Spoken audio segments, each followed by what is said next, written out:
Before we get started, I have a quick favor. I've been self-funding the Finding Genius podcast for 5 years now. I've done over 3,000 episodes. And as you can see on YouTube, we're up over 1 million views on the channel, which is fantastic. The next thing I really want to push on is to get up to 10,000 subscribers. Because once we do, we'll be able to put a donate button and we'll be able to solicit donations to help keep the podcast running and to also get the Finding Genius Foundation moving along. We have a big project studying anxiety, depression, and PTSD and working on a product to help people overcome these problems because I've seen them explode recently after the last 2 years of the whole virus situation. So if you would, please subscribe to the podcast. That would help us tremendously. Give us a thumbs up and check in the description for Buy Me a Coffee. It's about $5. If you could buy me a coffee, I'd really appreciate it. It would help keep the channel going, and I love coffee. Thank you.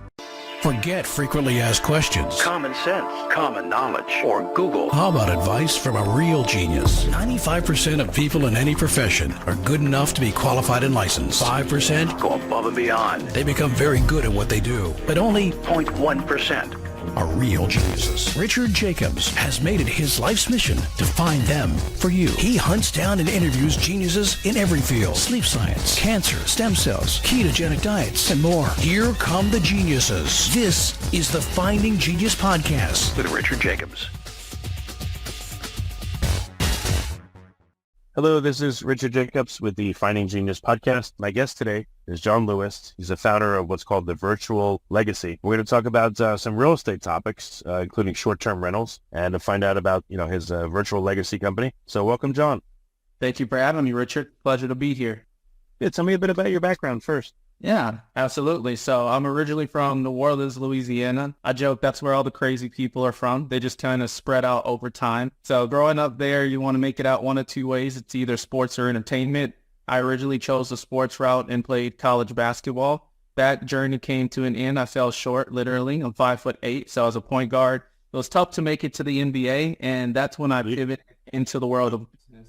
So you weren't like Muggsy Bogues, right? I guess he was 5'8", and he was the shortest. I'm 5'8", too, so yeah, I'm going to say Muggsy Bogues Club. Yes, sir. Yeah, Muggsy was special. Nate Robinson, those guys are definitely the exception to the rule. So, but yeah, for me, I cracked the code at 5'8", and that kind of took me to the world of business. I knew I didn't want to be an employee or work for someone else. I had tried it. I was working 10 times harder than my peers, and they were making the same amount, and that didn't sit right with me. So I looked into the world of business, got a mentor, sold my PlayStation, my clothes, my shoes to buy my first mentorship program. And Oh, wow. yeah, I was committed, man. I was like, anything that I do pretty intensely. So I was like, I have to commit, have to make this happen. And it ended up paying off for me. 10 years later now, I've built 2 companies to 7 figures. One is the Virtual Legacy, which we'll talk a little bit more about today. It's an online company helping real estate investors to develop education. And the other is my construction company, where we specialize in disaster recovery. So after storms, after storms, we'll go in and help to rebuild. We rebuilt a little over 150 homes down in Puerto Rico after that storm. So excited to chat more. That's really cool. Yeah. Yeah, if you don't mind, let's talk about that first. Yeah. How are you able to help people? Like, how do you get funding, and how do you identify who to help? Yeah. So I can do a little quick education on government contracting. So the way that it works is when a storm hits a U.S. territory or U.S. state, the government will declare it a disaster. The moment they declare it a disaster, they release funding to that area. So in the case of Puerto Rico, I believe it was something like $4.4 billion was allocated to rebuilding Puerto Rico. And then from there, the government just appoints a few companies that are tasked with rebuilding the island. Those companies are called prime contractors. They're really big, like billion-dollar companies, and they're tasked with the job of finding workers to go help rebuild the island. And that's where we came into play in my company. We partnered with one of those companies, and like I said, we rebuilt a little over 150 homes down in Puerto Rico after the storm. But you being a small company, I would assume, how did you get a toehold in there? Do they only deal usually with large ones, or what did you do? Yeah, so the government usually goes directly to the larger companies, but from there it's all relationship based. So growing up in New Orleans, of course, Katrina was one of the most devastating storms to ever hit the country. I believe it's still the worst natural disaster that ever hit the States. That was horrible, of course, but one of the things that it allowed for was for us to make connections in the disaster recovery space. And once you make connections, it's kind of like a fraternity. So everybody kind of calls you on a I know you basis. And so that's kind of how we got into that world originally, was after Katrina. And we had those connections established. So now when a storm hits and one of those bigger companies get a contract, we're on the short list of companies that they'll call to come help and rebuild. Are they going to have you rebuild Ukraine? I'm just kidding. No, not it. You never know.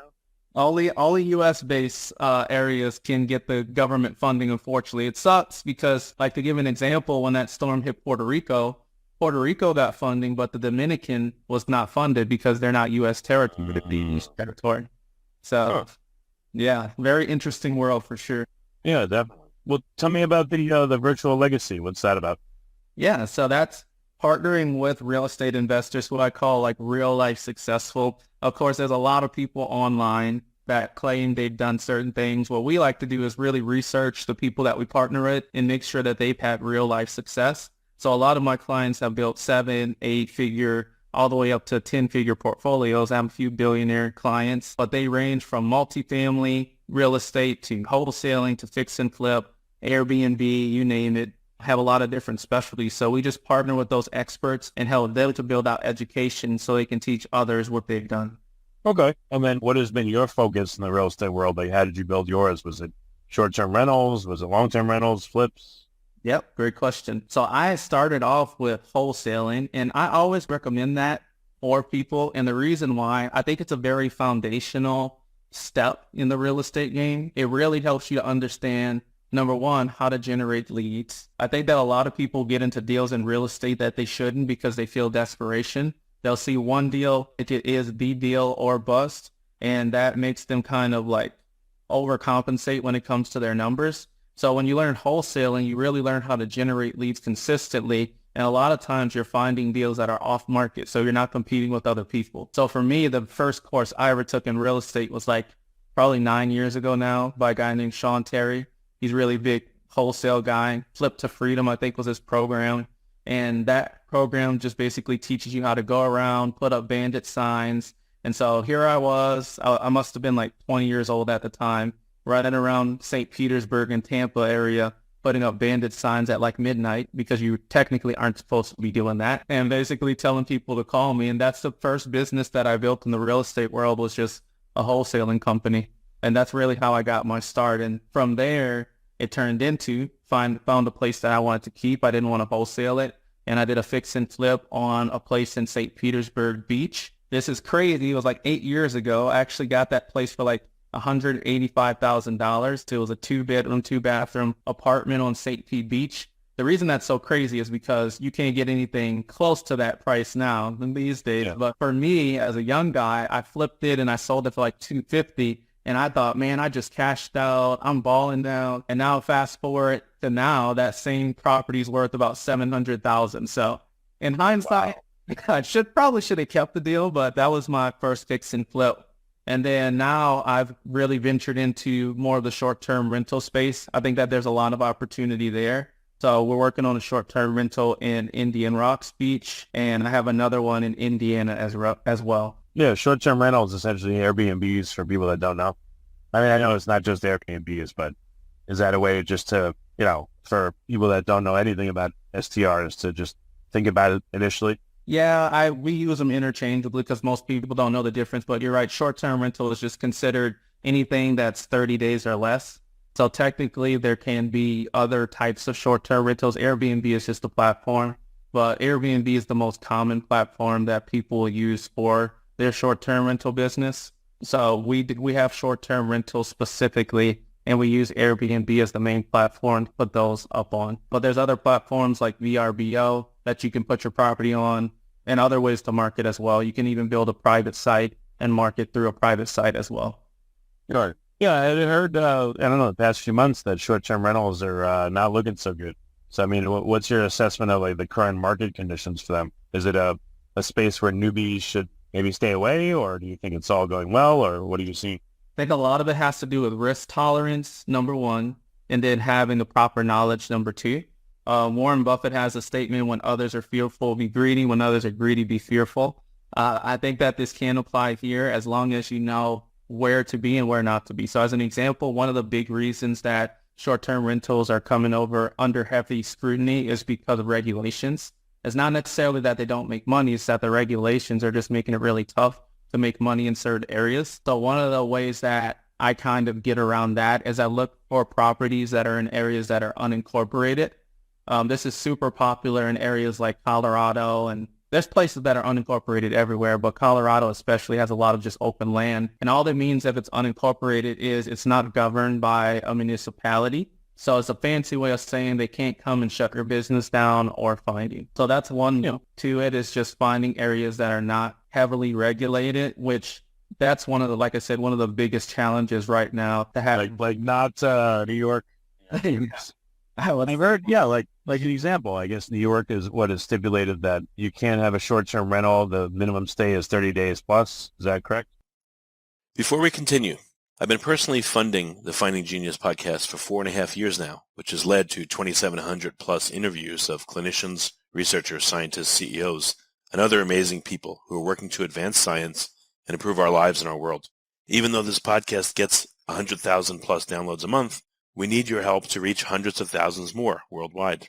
Please visit findinggeniuspodcast.com and click on Support Us. We have 3 levels of membership from $10 to $49 a month, including perks such as the ability to see ahead in our interview calendar and ask questions of upcoming guests, transcripts of podcasts you're interested in, the ability to request specific topics or guests, and more.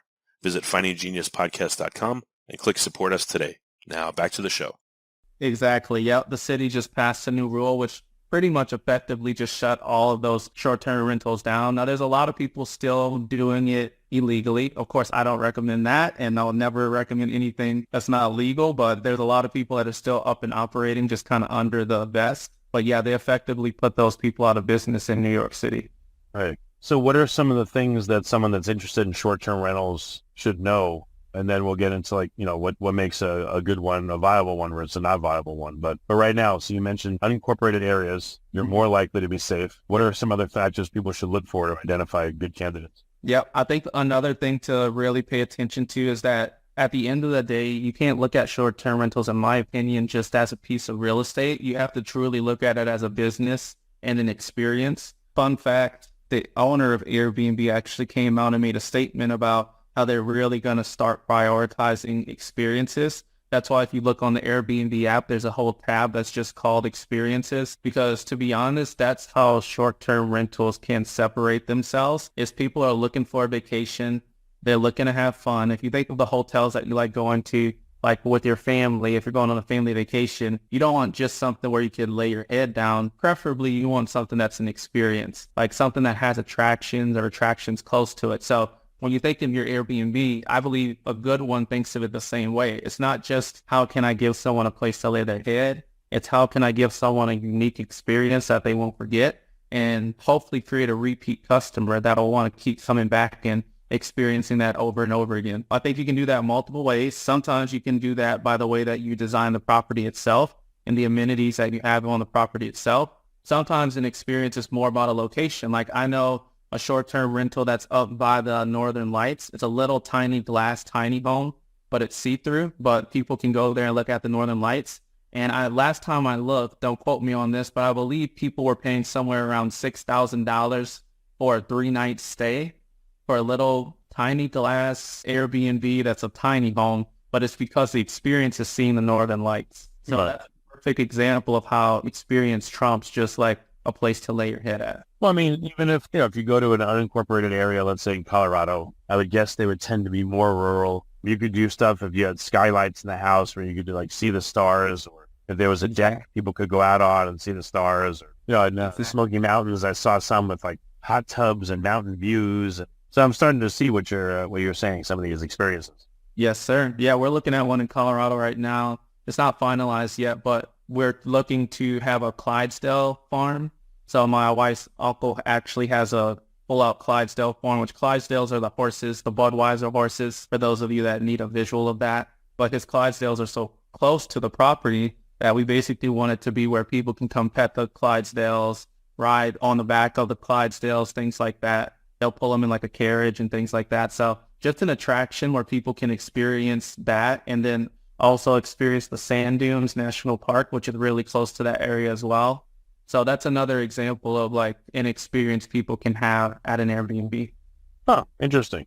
Yeah, for a while, Airbnb seemed to get, I don't know, not mercenary, but in a way, there's some I've stayed in where some bedrooms are locked and you got to pay extra to unlock them. I've been in ones where like the cleaning fee was like $200 and they still want you to put everything in the dryer and the washer and do the sheets, the laundry, the garbage. And like, why would I stay here if I have to do all the work and pay a cleaning fee? So it just seems like some operators, I guess, are not doing so well. Oh yeah, some operators are absolutely horrible, but you have to look at it like this. That's what creates the opportunity for the good ones. So I believe that those people will be weeded out. People will stop staying at their properties. They're going to get bad reviews. They'll be out of business in the next few years. And then what's going to be left is just the good operators. So really it's a way of weeding out the competition and kind of clearing the field. And I believe that's what's happening in that space right now.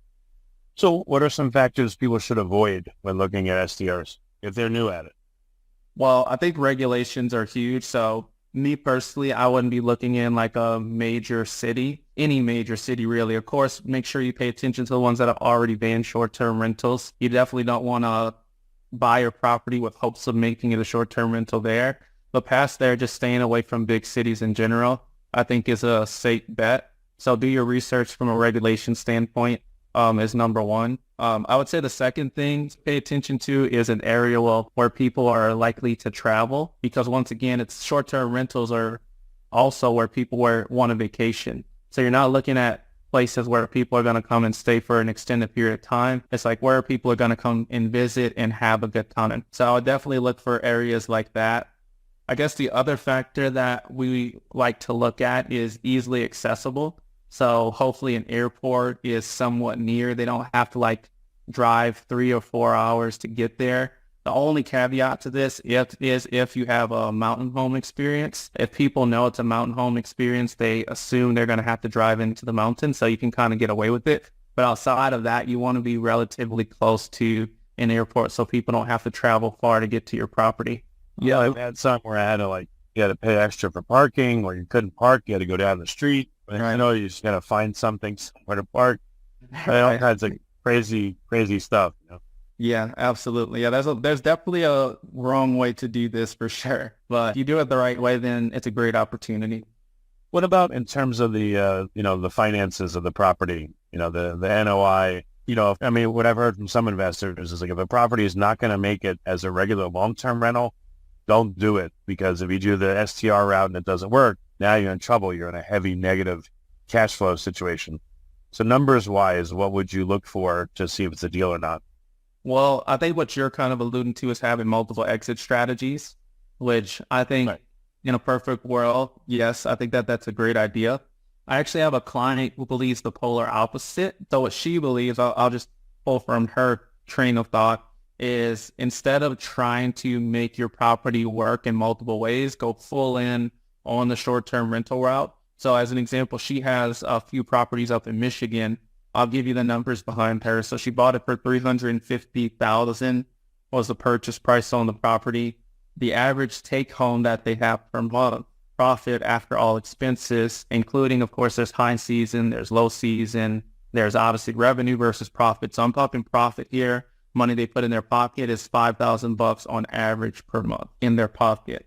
She believes that one of the reasons they were able to do that is because they went all in on making it a true short-term rental. They didn't try to design it in a way where if the short-term rental doesn't work out, we can pivot to something else. They went all in on that business, and her thought process is this: $5,000 a month in profit is $60,000 per month, or $60,000 per year, right? So if this short-term rental can operate for 3 to 4 years at that rate, it basically pays for itself at that point. If she has to pivot in 4 to 5 years, she's pivoting now after making $240,000 after 4 years of running this as a business. So she believes go all in on making a short-term rental, maximize the profits while the opportunity is here. And if you have to pivot later, you maximize the business's potential. The other thing is, as long as you buy a good property, you can always sell that property as well, right? So you want to evaluate the property from a standpoint of, will it appreciate? Is it going to be in a good area? Things like that. But nobody says you have to keep this property if it no longer can be a short-term rental. As long as you bought a good property, you can always sell that property if it doesn't work out. So that's kind of her mindset behind it, and she's done really well in the space.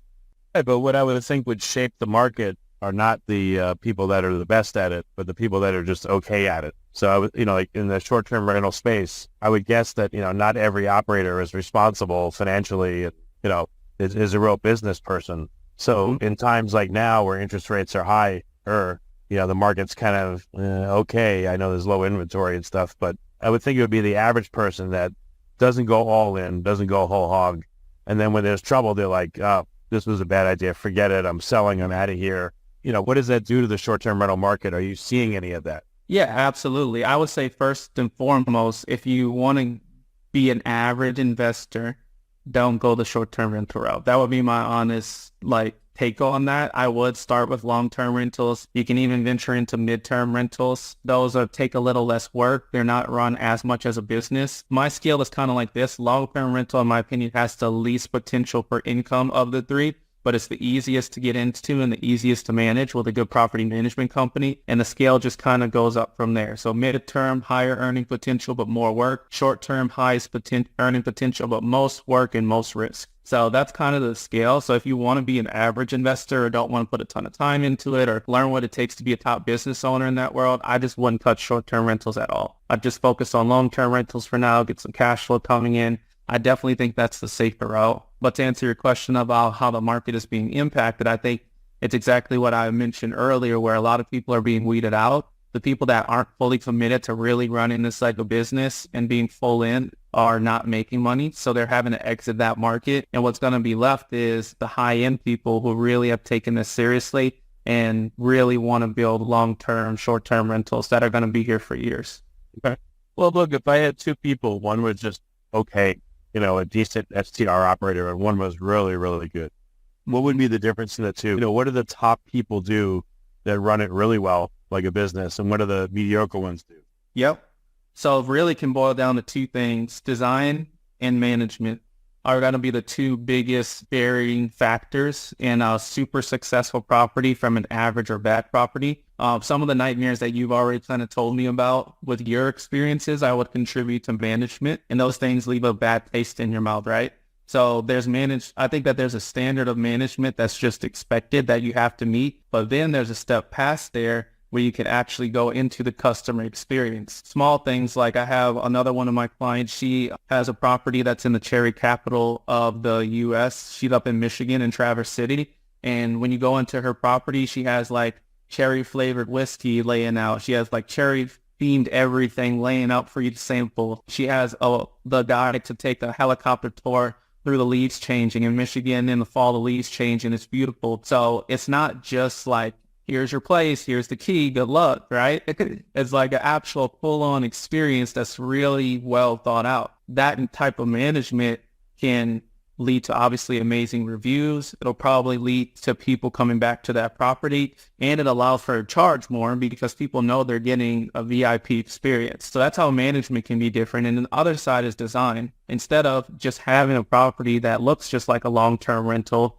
basically bed thrown up, couch thrown up, it's livable, but it's nothing special. A lot of the top people will really invest in design and really invest in making the place unique. Adding things not just making it look beautiful, but even adding amenities like jacuzzis, gaming systems so that people can play the old arcade games, just adding things like that and investing in the property so that once again, the property completely stands out from other properties that you will look at. So I would say those two things are the biggest variables. If you invest in design and you have great management, people will stay at your property versus any other property that they could stay at.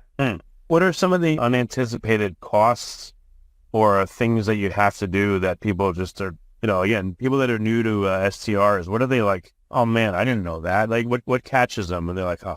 I wouldn't say that there's so many other hidden expenses than you would have with a normal property, to be honest. I think one misconception people have with short-term rentals is, okay, more people are going in all the time, so the property is going to have more wear and tear than someone that's a long-term renter. I've actually found that not to be true, because when you think about it, with a short-term renter, somebody might stay in my place for 3 days, right? And then after that, after 3 days, I have to have somebody come in and clean the whole thing, right? Oh, the long-term, they'll be in there for a year, possibly someone comes in and cleans it. So I would actually argue the maintenance on a short-term rental is a lot better than even a long-term rental because you can get to problems quicker. You're cleaning multiple times per week, and the upkeep is just a lot better. So You know what it's similar to? It's like a taxi. I drove, like 25 years ago, I drove a taxi for like 3 months. And a lot of the taxis had like 500 to 800,000 miles on them. And I thought, oh my God, how do these things run? And they told me, they said they get oil changes every week. They get maintained constantly, even though they get driven a lot. So that's why. This sounds like the same. exactly, exact same concept. I wouldn't say it's worse than a long-term rental when it comes to maintenance. If anything, I would say it's actually a little bit better.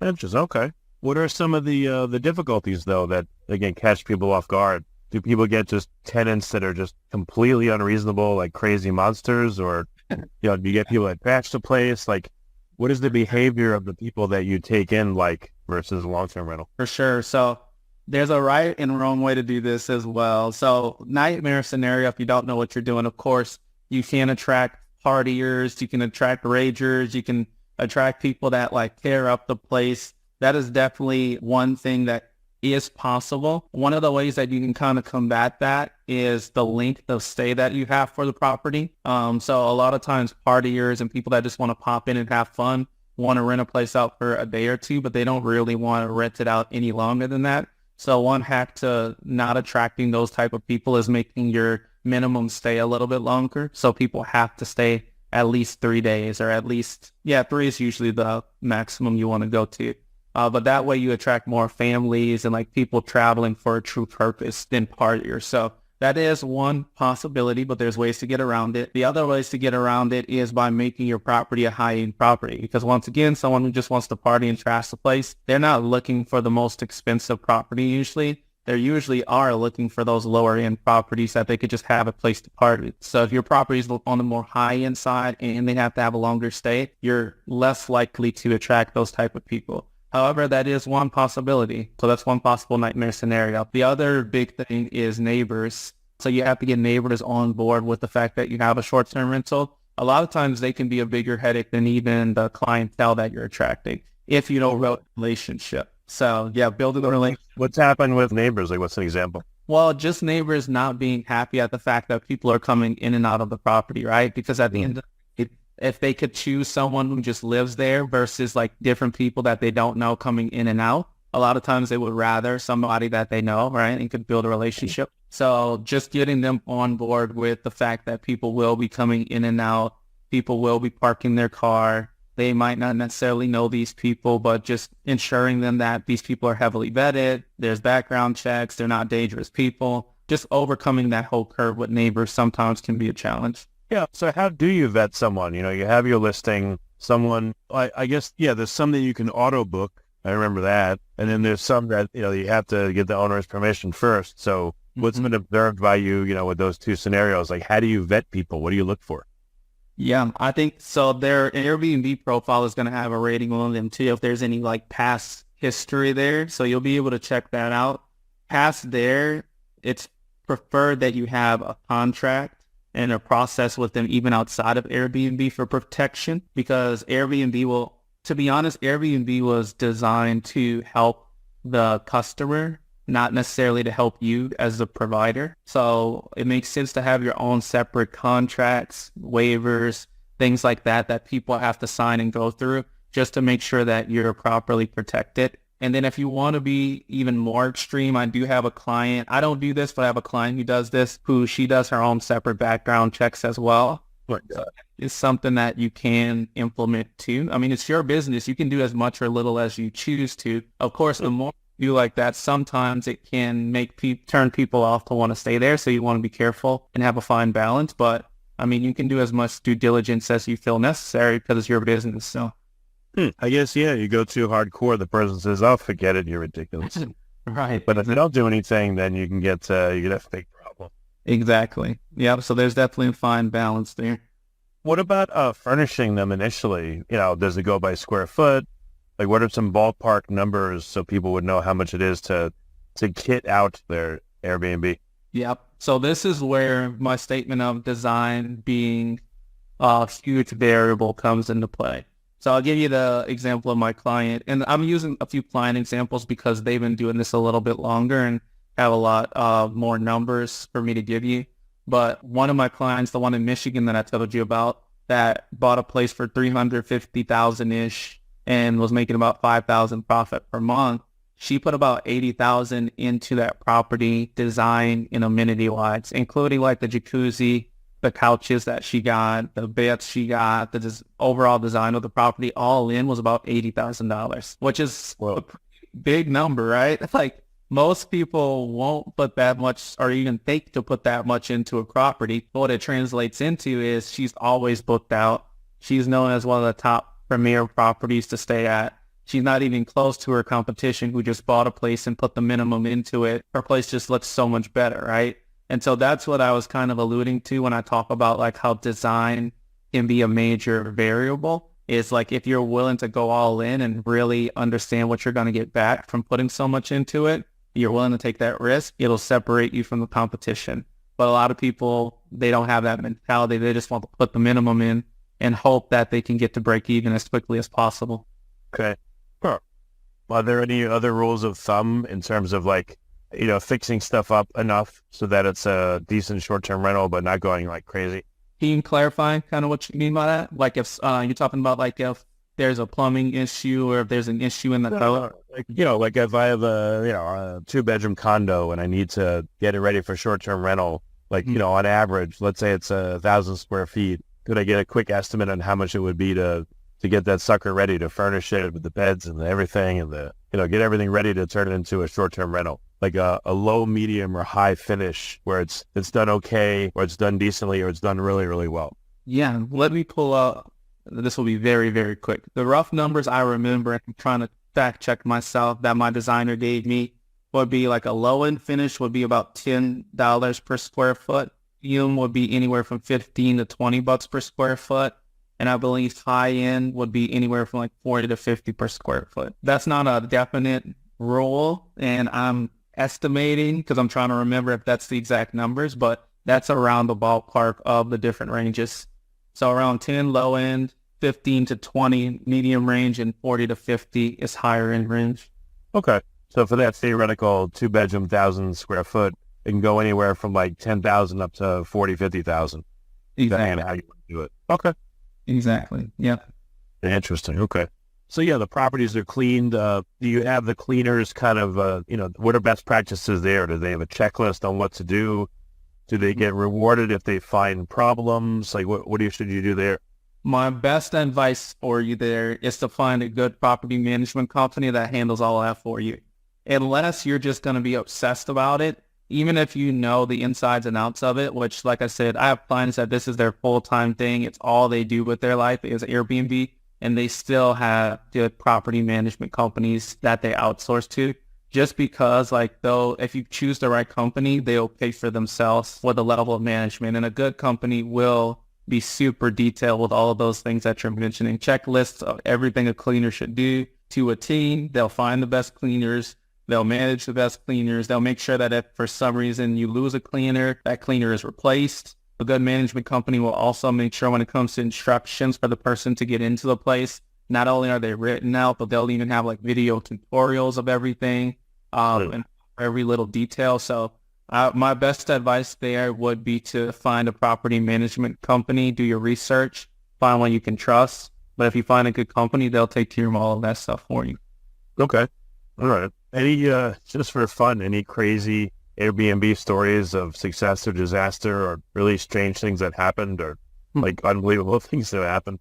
Yeah, I think the craziest story that I've heard in the Airbnb space is one of my clients has their cleaner, or I'm sorry, one of their cleaners was actually ex-con, but they were a neighbor of theirs. So like they had built trust and everything like that, and they would have them just go check in on the place. Well, this time the guy went and checked in on the place and some of the guests were still there, and it's into an altercation. Long story short, now she was left with this ex-con that's her neighbor, who she now has to go and fire, and also has to refund the guests because of the altercation that happened.